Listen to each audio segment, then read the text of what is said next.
Καθώς ο ουρανός περνά στους διδύμους, νιώθεις σαν τον Προμηθέα που αναφέρει τη φωτιά στην ανθρωπότητα δεν είναι απλώς έμπνευση, είναι αλλαγή τρόπου σκέψης. Οι ιδέες αποκτούν ταχύτητα, τα λόγια αποκτούν νέο νόημα και η περιέργεια γίνεται κινητήριος δύναμη.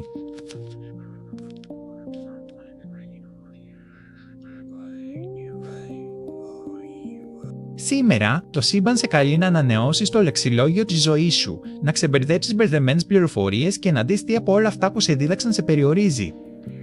Παράλληλα, η σελήνη στον Παρθένο σε προσγειώνει στην πράξη, θέλεις να ελέγξεις, να οργανώσεις, να βρεις την αλήθεια μέσα από λεπτομέρειες. Με αρκετές εσωτερικές εντάσεις μπορεί να εμφανιστεί άγχος στη σχέση ανάμεσα σε ανάγκη για ελευθερία και επιθυμία για έλεγχο, όμως αυτό ακριβώς ανοίγει χώρο για ορίμανση.